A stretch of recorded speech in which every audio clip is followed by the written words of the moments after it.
Hey everyone, I'm Scott Stokely, and this video is about what is a jump putt, or I should say jump putts.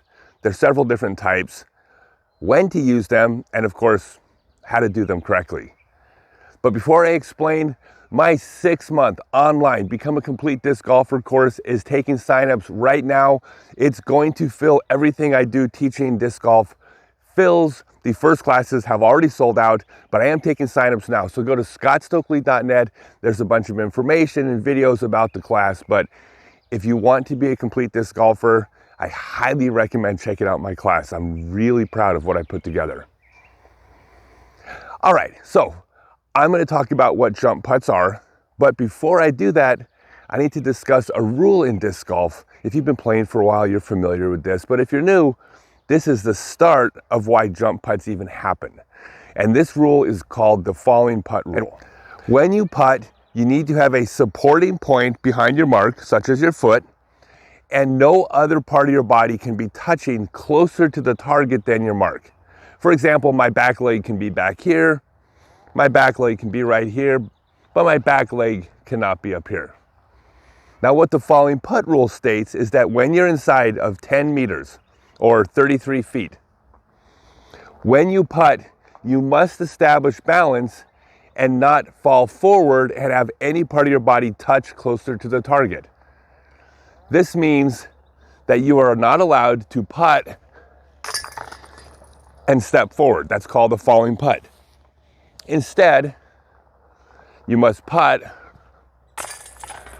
and retain balance before walking forward. This is actually probably most common when you're having to putt from your knee.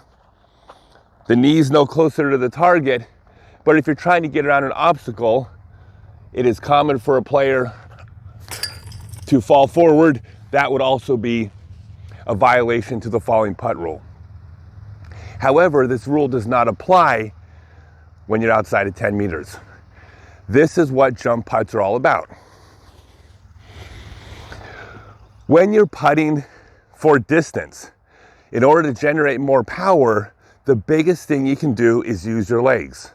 This isn't necessary inside 10 meters. You might push off a little bit, but it's close enough where you can use mostly your arm to get the disc there. That's not the case the further away you get from the target. In order to generate more power, when you have a putt outside the circle, you can drive even more with your legs, create forward momentum with your body without the restriction of having to stop yourself. Basically, it means when you're outside the circle, you can push off as hard as you want. Now, there's two categories of jump putts, both of them equally valid. In general, though, one is used for push putts and one is used for spin putts and spoosh putts. So we'll talk about the push putt first.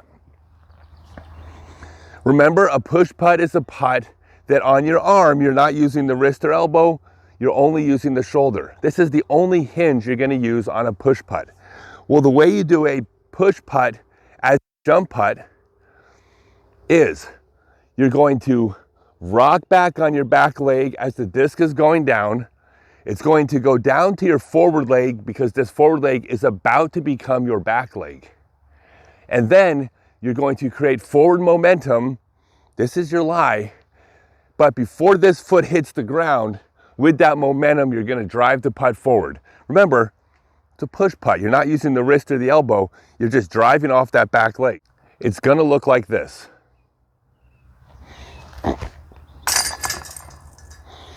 The putt was released before this foot hits the ground. Therefore, it is not a stance violation. It's a falling putt had I been inside 10 meters. But I'm outside, so I'm allowed to do it. Now, a jump putt is totally different if you're a spin putter or a spoosh putter. Remember, a spin putter is a putter that uses primarily the elbow and wrist as the main hinges. Shoulder gets used a little bit, but mostly the elbow and wrist are the hinge. And a spoosh putter is a putter that primarily uses the shoulder for the putt, but allows the elbow and wrist to be used. unlike a push putt where elbow and wrist are locked in place.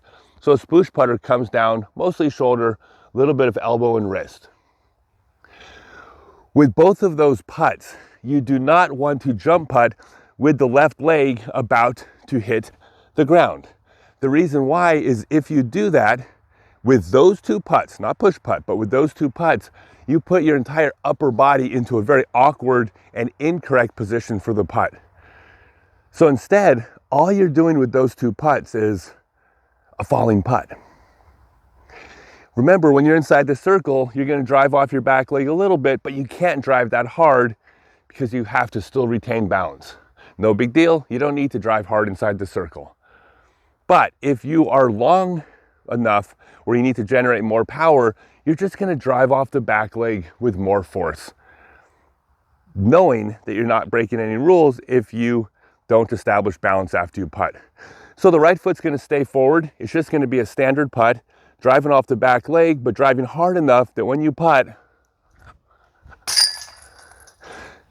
you basically commit a falling putt foul, except it's not a foul because you're outside the circle.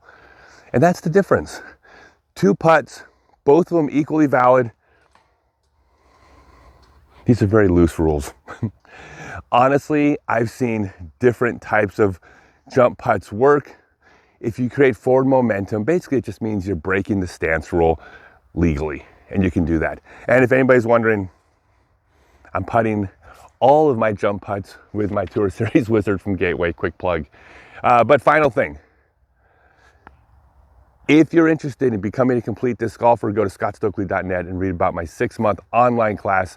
Time slots are available for Europeans and New Zealand and Australian players as well as US players. So check it out. Thanks.